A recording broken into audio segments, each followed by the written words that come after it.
مختار نے شاردا کو پہلی مرتبہ جھرنوں میں سے دیکھا۔ وہ اوپر کوٹھے پر کٹا ہوا پتنگ لینے گیا تو اسے جھرنوں میں سے ایک جھلک دکھائی دی۔ سامنے والے مکان کی بالائی منزل کی کھڑکی کھلی تھی۔ ایک لڑکی ڈونگا ہاتھ میں لیے نہا رہی تھی۔ مختار کو بڑا تعجب ہوا کہ یہ لڑکی کہاں سے آ گئی، کیونکہ سامنے والے مکان میں کوئی لڑکی نہیں تھی۔ جو تھیں بیاہی جا چکی تھیں، صرف روپ کور تھی۔ اس کا پلپلا خاوند کالو مل تھا، ان کے 3 لڑکے تھے اور بس۔ مختار نے پتنگ اٹھایا اور ٹھٹک کے رہ گیا۔ لڑکی بہت خوبصورت تھی۔ اس کے ننگے بدن پر سنہرے روئیں تھے، ان میں پھنسی ہوئی پانی کی ننھی ننھی بوندیاں چمک رہی تھیں۔ اس کا رنگ ہلکا سانولا تھا، سانولا بھی نہیں، تانبے کے رنگ جیسا۔ پانی کی ننھی ننھی بوندیاں ایسی لگتی تھیں جیسے اس کا بدن پگھل کر قطرے قطرے بن کر گر رہا ہے۔ مختار نے جھرنے کے سوراخوں کے ساتھ اپنی آنکھیں جما دیں اور اس لڑکی کو جو ڈونگا ہاتھ میں لیے نہا رہی تھی دلچسپی اور غور سے دیکھنا شروع کر دیا۔ اس کی عمر زیادہ سے زیادہ 16 برس کی تھی۔ گیلے سینے پر اس کی چھوٹی چھوٹی گول چھاتیاں جن پر پانی کے قطرے پھسل رہے تھے بڑی دل فریب تھیں۔ اس کو دیکھ کر مختار کے دل و دماغ میں سفلی جذبات پیدا نہ ہوئے۔ ایک جوان خوبصورت اور بالکل ننگی لڑکی اس کی نگاہوں کے سامنے تھی۔ ہونا یہ چاہیے تھا کہ مختار کے اندر شہوانی ہیجان برپا ہو جاتا، مگر وہ بڑے ٹھنڈے انہماک سے اسے دیکھ رہا تھا، جیسے کسی مصور کی تصویر دیکھ رہا ہے۔ لڑکی کے نچلے ہونٹ کے اختتامی کونے پر بڑا سا تل تھا، بے حد متین، بے حد سنجیدہ، جیسے وہ اپنے وجود سے بے خبر ہے لیکن دوسرے اس کے وجود سے آگاہ ہیں، صرف اس حد تک کہ اسے وہیں ہونا چاہیے تھا جہاں کہ وہ تھا۔ باہوں پر سنہرے روئیں پانی کی بوندوں کے ساتھ لپٹے ہوئے چمک رہے تھے۔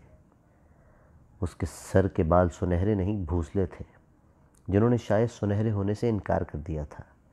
جسم سڈول اور گدرایا ہوا تھا، لیکن اس کو دیکھنے سے اشتعال پیدا نہیں ہوتا تھا۔ مختار دیر تک جھرنے کے ساتھ آنکھیں جمائے رہا۔ لڑکی نے صابن بدن پر ملا۔ مختار تک اس کی خوشبو پہنچی۔ سلونے تانبے جیسے رنگ والے بدن پر سفید سفید جھاگ بڑے سہانے معلوم ہوتے تھے۔ پھر جب یہ جھاگ پانی کے بہاؤ سے پھسلے تو مختار نے محسوس کیا جیسے اس لڑکی نے اپنا بلبلوں کا لباس بڑے اطمینان سے اتار کر ایک طرف رکھ دیا ہے۔ غسل سے فارغ ہو کر لڑکی نے تولیے سے اپنا بدن پوچھا، بڑے سکون اور اطمینان سے آہستہ آہستہ کپڑے پہنے، کھڑکی کے ڈنڈے پر دونوں ہاتھ رکھے اور سامنے دیکھا۔ ایک دم اس کی آنکھیں شرماہٹ کی جھیلوں میں غرق ہو گئیں۔ اس نے کھڑکی بند کر دی۔ مختار بے اختیار ہنس پڑا۔ لڑکی نے فوراً کھڑکی کے پٹ کھولے اور بڑے غصے میں جھرنے کی طرف دیکھا۔ مختار نے کہا، میں بالکل قصوروار نہیں، آپ کیوں کھڑکی کھول کر نہا رہی تھیں؟ لڑکی نے کچھ نہ کہا، غیظ آلود نگاہوں سے جھرنے کو دیکھا اور کھڑکی بند کر لی۔ چوتھے دن روپ کور آئی، اس کے ساتھ یہی لڑکی تھی۔ مختار کی ماں اور بہن دونوں سلائی اور کروشیے کے کام کی ماہر تھیں۔ گلی کی اکثر لڑکیاں ان سے یہ کام سیکھنے کے لیے آیا کرتی تھیں۔ روپ کور بھی اس لڑکی کو اسی غرض سے لائی تھی، کیونکہ اس کو کروشیے کے کام کا بہت شوق تھا۔ مختار اپنے کمرے سے نکل کر صحن میں آیا تو اس نے روپ کور کو پرنام کیا۔ لڑکی پر اس کی نگاہ پڑی تو وہ سمٹ سی گئی۔ مختار مسکرا کر وہاں سے چلا گیا۔ لڑکی روزانہ آنے لگی۔ مختار کو دیکھتی تو سمٹ جاتی۔ آہستہ آہستہ اس کا یہ رد عمل دور ہوا اور اس کے دماغ سے یہ خیال کسی قدر محو ہوا کہ مختار نے اسے نہاتے دیکھا تھا۔ مختار کو معلوم ہوا کہ اس کا نام شاردا ہے، روپ کور کے چچا کی لڑکی۔ یتیم ہے، چیچو کی ملیا میں غریب رشتہ دار کے ساتھ رہتی تھی۔ روپ کور نے اس کو اپنے پاس بلا لیا۔ انٹر پاس ہے، بڑی ذہین ہے، کیونکہ اس نے کروشیے کا مشکل سے مشکل کام یوں چٹکیوں میں سیکھ لیا تھا۔ دن گزرتے گئے۔ اس دوران میں مختار نے محسوس کیا کہ وہ شاردا کی محبت میں گرفتار ہو گیا ہے۔ یہ سب کچھ دھیرے دھیرے ہوا۔ جب مختار نے اس کو پہلی بار جھرنے میں سے دیکھا تو اس وقت اس کے سامنے ایک نظارہ تھا، بڑا فرحت ناک نظارہ، لیکن اب شاردا آہستہ آہستہ اس کے دل میں بیٹھ گئی تھی۔ مختار نے کئی دفعہ سوچا کہ یہ محبت کا معاملہ بالکل غلط ہے، اس لیے کہ شاردا ہندو ہے۔ مسلمان کیسے ایک ہندو لڑکی سے محبت کرنے کی جرات کر سکتا ہے؟ مختار نے اپنے آپ کو بہت سمجھایا، لیکن وہ اپنی محبت کے جذبے کو مٹا نہ سکا۔ شاردا اب اس سے باتیں کرنے لگی تھی، مگر کھل کے نہیں۔ اس کے دماغ میں مختار کو دیکھتے ہی یہ احساس بیدار ہو جاتا تھا کہ وہ ننگی نہا رہی تھی اور مختار جھرنے میں سے اسے دیکھ رہا تھا۔ ایک روز گھر میں کوئی نہیں تھا۔ مختار کی ماں اور بہن دونوں کسی عزیز کے 40ویں پر گئی ہوئی تھیں۔ شاردا حسب معمول اپنا تھیلا اٹھائے صبح 10 بجے آئی۔ مختار صحن میں چارپائی پر لیٹا اخبار پڑھ رہا تھا۔ شاردا نے اس سے پوچھا، بہن جی کہاں ہیں؟ مختار کے ہاتھ کانپنے لگے۔ وہ کہیں باہر گئی ہے۔ شاردا نے پوچھا، ماتا جی؟ مختار اٹھ کر بیٹھ گیا۔ وہ بھی اس کے ساتھ ہی گئی ہیں۔ اچھا، یہ کہہ کر شاردا نے کسی قدر گھبرائی ہوئی نگاہوں سے مختار کو دیکھا اور نمستے کر کے چلنے لگی۔ مختار نے اس کو روکا۔ ٹھہرو شاردا۔ شاردا کو جیسے بجلی کے کرنٹ نے چھو لیا، چونک کر رک گئی۔ جی؟ مختار چارپائی پر سے اٹھا۔ بیٹھ جاؤ، وہ لوگ ابھی آ جائیں گے۔ جی نہیں، میں جاتی ہوں۔ یہ کہہ کر بھی شاردا کھڑی رہی۔ مختار نے بڑی جرأت سے کام لیا، آگے بڑھا، اس کی ایک کلائی پکڑی اور کھینچ کر اس کے ہونٹوں کو چوم لیا۔ یہ سب کچھ اتنی جلدی ہوا کہ مختار اور شاردا دونوں کو ایک لہجے کے لیے بالکل پتہ نہ چلا کہ ہوا کیا ہے۔ اس کے بعد دونوں لرزنے لگے۔ مختار نے صرف اتنا کہا، مجھے معاف کر دینا۔ شاردا خاموش کھڑی رہی۔ اس کا تانبے جیسا رنگ سرخی مائل ہو گیا۔ ہونٹوں میں خفیف سی کپکپاہٹ تھی، جیسے وہ چھیڑے جانے پر شکایت کر رہے ہیں۔ مختار اپنی حرکت اور اس کے نتائج بھول گیا تھا۔ اس نے ایک بار پھر شاردا کو اپنی طرف کھینچا اور سینے کے ساتھ بھینچ لیا۔ شاردا نے مزاحمت نہ کی، وہ صرف مجسمہ حیرت بنی ہوئی تھی۔ وہ ایک سوال بن گئی تھی، ایک ایسا سوال جو اپنے آپ سے کیا گیا ہو۔ وہ شاید خود سے پوچھ رہی تھی کہ یہ کیا ہوا ہے؟ یہ کیا ہو رہا ہے؟ کیا اسے ہونا چاہیے تھا؟ کیا ایسا کسی اور سے بھی ہوا ہے؟ مختار نے اسے چارپائی پر بٹھا لیا اور پوچھا، تم بولتی کیوں نہیں ہو شاردا؟ شاردا کے دوپٹے کے پیچھے سے اس کا سینہ دھڑک رہا تھا۔ اس نے کوئی جواب نہ دیا۔ مختار کو اس کا یہ سکوت بہت پریشان کن محسوس ہوا۔ بولو شاردا، اگر تمہیں میری حرکت بری لگی ہے تو کہہ دو، خدا کی قسم میں معافی مانگ لوں گا، تمہاری طرف نگاہ اٹھا کر نہیں دیکھوں گا۔ میں نے کبھی ایسی جرأت نہ کی ہوتی، لیکن جانے مجھے کیا ہو گیا ہے۔ دراصل مجھے تم سے محبت ہے۔ شاردا کے ہونٹ ہلے، جیسے انہوں نے لفظ محبت ادا کرنے کی کوشش کی ہے۔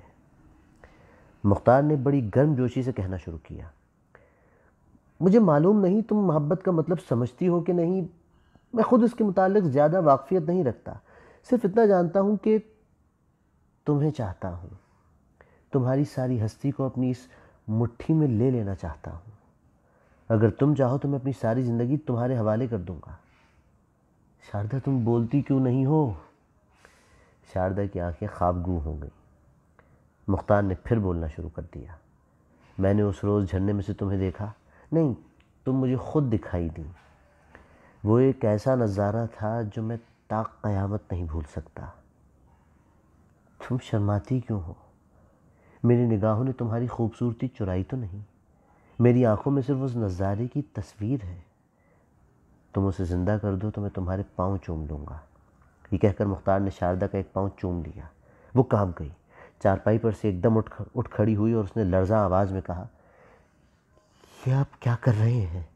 ہمارے دھرم میں… مختار خوشی سے اچھل پڑا، دھرم ورم کو چھوڑو، پریم کے دھرم میں سب ٹھیک ہے۔ یہ کہہ کر اس نے شاردا کو چومنا چاہا، مگر وہ تڑپ کر ایک طرف ہٹی اور بڑے شرمیلے انداز میں مسکراتی بھاگ گئی۔ مختار نے چاہا کہ وہ اڑ کر ممٹی پر پہنچ جائے، وہاں سے نیچے صحن میں کودے اور ناچنا شروع کر دے۔ مختار کی والدہ اور بہن آ گئیں تو شاردا آئی۔ مختار کو دیکھ کر اس نے فوراً نگاہیں نیچی کر لیں۔ مختار وہاں سے کھسک گیا کہ راز افشا نہ ہو۔ دوسرے روز اوپر کوٹھے پر چڑھا، جھرنے میں سے جھانکا تو دیکھا کہ شاردا کھڑکی کے پاس کھڑی بالوں میں کنگھی کر رہی ہے۔ مختار نے اس کو آواز دی، شاردا۔ شاردا چونکی، کنگھی اس کے ہاتھ سے چھوٹ کر نیچے گلی میں جا گری۔ مختار ہنسا، شاردا کے ہونٹوں پر بھی مسکراہٹ پیدا ہوئی۔ مختار نے اس سے کہا، کتنی ڈرپوک ہو تم، ہولے سے آواز دی اور تمہاری کنگھی چھوٹ گئی۔ شاردا نے کہا، اب لا کے دیجیے نئی کنگھی مجھے، یہ تو موری میں جا گری ہے۔ مختار نے جواب دیا، ابھی لاؤں؟ شاردا نے فوراً کہا، نہیں نہیں، میں نے مذاق کیا ہے۔ میں نے بھی مذاق کیا تھا، میں تمہیں چھوڑ کر کنگھی لینے جاتا؟ کبھی نہیں۔ شاردا مسکرائی، میں بال کیسے بناؤں؟ مختار نے جھرنے کے سوراخوں میں اپنی انگلیاں ڈالیں۔ یہ میری انگلیاں لے لو۔ شاردا ہنسی۔ مختار کا جی چاہا کہ وہ اپنی ساری عمر اس ہنسی کی چھاؤں میں گزار دے۔ شاردا، خدا کی قسم تم ہنسی ہو، میرا رواں رواں شادماں ہو گیا ہے۔ تم کیوں اتنی پیاری ہو؟ کیا دنیا میں کوئی اور لڑکی تم جتنی پیاری ہوگی؟ یہ کمبخت جھرنے، یہ مٹی کے ذلیل پردے، جی چاہتا ہے ان کو توڑ پھوڑ دوں۔ شاردا پھر ہنسی۔ مختار نے کہا، یہ ہنسی کوئی اور نہ دیکھے، کوئی اور نہ سنے۔ شاردا، صرف میرے سامنے ہنسنا، اور کبھی ہنسو تو مجھے بلا لیا کرو، میں اس کے گرد اپنے ہونٹوں کی دیواریں کھڑی کر دوں گا۔ شاردا نے کہا، آپ باتیں بڑی اچھی کر لیتے ہیں، تو مجھے انعام دو۔ محبت کی ایک ہلکی سی نگاہ ان جھرنوں سے میری طرف پھینک دو، میں اسے اپنی پلکوں سے اٹھا کر اپنی آنکھوں میں چھپا لوں گا۔ مختار نے شاردا کے عقب میں دور ایک سایہ سا دیکھا اور فوراً جھرنے سے ہٹ گیا۔ تھوڑی دیر بعد واپس آیا تو کھڑکی خالی تھی، شاردا جا چکی تھی۔ آہستہ آہستہ مختار اور شاردا دونوں شیر و شکر ہو گئے۔ تنہائی کا موقع ملتا تو دیر تک پیار و محبت کی باتیں کرتے رہتے۔ ایک دن روپ کور اور اس کا خاوند لالا کالومل کہیں باہر گئے ہوئے تھے۔ مختار گلی میں سے گزر رہا تھا کہ اس کو ایک کنکر لگا۔ اس نے اوپر دیکھا، شاردا تھی۔ اس نے ہاتھ کے اشارے سے اسے بلایا۔ مختار اس کے پاس پہنچ گیا۔ پورا تخلیہ تھا، خوب گھل مل کے باتیں ہوئیں۔ مختار نے اس سے کہا، اس روز مجھ سے گستاخی ہوئی تھی اور میں نے معافی مانگ لی تھی۔ آج پھر گستاخی کرنے کا ارادہ رکھتا ہوں، لیکن معافی نہیں مانگوں گا، اور اپنے ہونٹ شاردا کے کپ کپاتے ہوئے ہونٹوں پر رکھ دیے۔ شاردا نے شرمیلی شرارت سے کہا، اب معافی مانگیے۔ جی نہیں، اب یہ ہونٹ آپ کے نہیں میرے ہیں۔ کیا میں جھوٹ کہتا ہوں؟ شاردا نے نگاہیں نیچی کر کے کہا، یہ ہونٹ کیا میں ہی آپ کی ہوں؟ مختار ایک دم سنجیدہ ہو گیا۔ دیکھو شاردا، ہم اس وقت ایک آتش فشاں پہاڑ پر کھڑے ہیں۔ تم سوچ لو، سمجھ لو۔ میں تمہیں یقین دلاتا ہوں، خدا کی قسم کھا کر کہتا ہوں، تمہارے سوا میری زندگی میں اور کوئی عورت نہیں آئے گی۔ میں قسم کھاتا ہوں کہ زندگی بھر تمہارا رہوں گا، میری محبت ثابت قدم رہے گی۔ کیا تم بھی اس کا عہد کرتی ہو؟ شاردا نے اپنی نگاہیں اٹھا کر مختار کی طرف دیکھا۔ میرا پریم سچا ہے۔ مختار نے اس کو سینے کے ساتھ بھینچ لیا اور کہا، زندہ رہو، صرف میرے لیے، میری محبت کے لیے وقف رہو۔ خدا کی قسم شاردا، اگر تمہارا التفات مجھے نہ ملتا تو میں یقیناً خودکشی کر لیتا۔ تم میری آغوش میں ہو، مجھے ایسا محسوس ہوتا ہے کہ ساری دنیا کی خوشیوں سے میری جھولی بھری ہوئی ہے۔ میں بہت خوش نصیب ہوں۔ شاردا نے اپنا سر مختار کے کندھے پر گرا دیا۔ آپ باتیں کرنا جانتے ہیں، مجھ سے اپنے دل کی بات نہیں کہی جاتی۔ دیر تک دونوں ایک دوسرے میں مدغم رہے۔ جب مختار وہاں سے گیا تو اس کی روح ایک نئی اور سہانی لذت سے معمور تھی۔ ساری رات وہ سوچتا رہا۔ دوسرے دن کلکتے چلا گیا، جہاں اس کا باپ کاروبار کرتا تھا۔ 8 دن بعد واپس آیا۔ شاردا حسب معمول کروشیے کا کام سیکھنے مقررہ وقت پر آئی۔ اس کی نگاہوں نے اس سے کئی باتیں کی۔ کہاں غائب رہے اتنے دن؟ مجھ سے کچھ نہ کہا اور کلکتے چلے گئے؟ محبت کے بڑے دعوے کرتے تھے۔ میں نہیں بولوں گی تم سے۔ میری طرف کیا دیکھتے ہو؟ کیا چاہتے ہو مجھ سے؟ مختار بہت کچھ کہنا چاہتا تھا، مگر تنہائی نہیں تھی۔ وہ کافی طویل گفتگو اس سے کرنا چاہتا تھا۔ 2 دن گزر گئے، موقع نہ ملا۔ نگاہوں میں گونگی باتیں ہوتی رہیں۔ آخر تیسرے روز شاردا نے اسے بلایا۔ مختار بہت خوش ہوا۔ روپ کو اور اس کا خاوند لالا کالومل گھر میں نہیں تھے۔ شاردا سیڑھیوں میں ملی۔ مختار نے وہیں اس کو اپنے سینے سے لگانا چاہا، مگر وہ تڑپ کر اوپر چلی گئی۔ ناراض تھی۔ مختار نے اس سے کہا، دیکھو میری جان، میرے پاس بیٹھو، میں تم سے بہت ضروری باتیں کرنا چاہتا ہوں، ایسی باتیں جن کا ہماری زندگی سے بڑا گہرا تعلق ہے۔ شاردا اس کے پاس پلنگ پر بیٹھ گئی۔ تم بات ٹالو نہیں، بتاؤ مجھے بتائے بغیر کلکتے کیوں گئے؟ سچ میں بہت روئی۔ مختار نے بڑھ کر اس کی آنکھیں چومی۔ اس روز جب میں یہاں سے گیا تو ساری رات سوچتا رہا۔ جو کچھ اس روز ہوا اس کے بعد یہ سوچ و بچار لازمی تھی۔ ہماری حیثیت میاں بیوی کی تھی۔ میں نے غلطی کی، تم نے کچھ نہ سوچا۔ ہم نے ایک ہی جست میں کئی منزلیں طے کر لی اور غور ہی نہ کیا کہ ہمیں جانا کس طرف ہے۔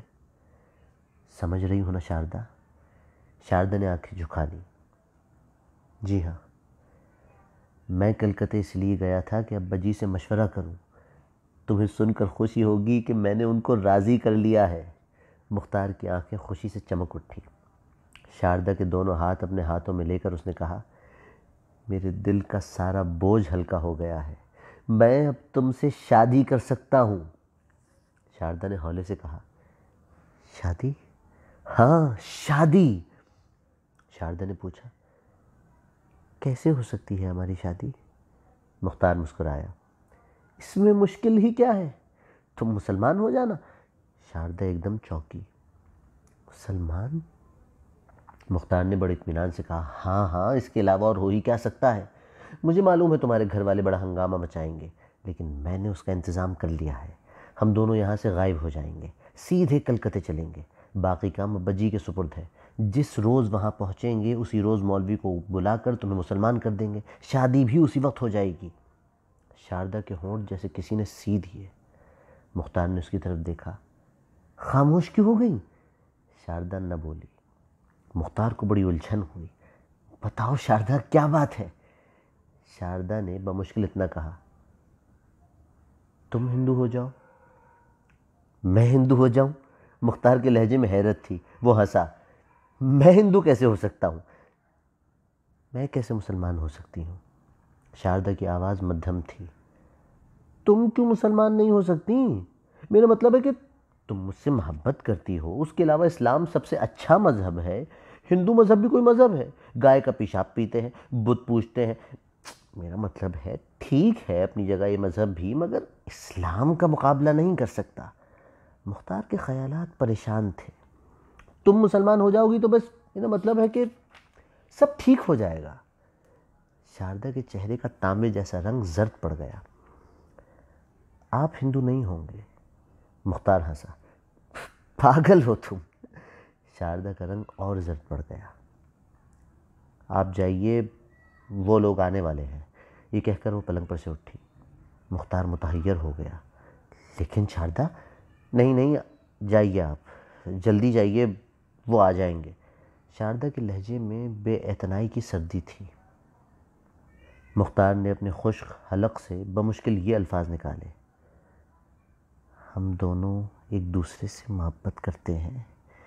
شاردا تم ناراض کیوں ہو گئی؟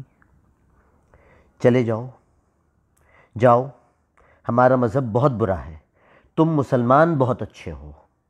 شاردا کے لہجے میں نفرت تھی۔ وہ دوسرے کمرے میں چلی گئی اور دروازہ بند کر دیا۔ مختار اپنا اسلام سینے میں دبائے وہاں سے چلا گیا۔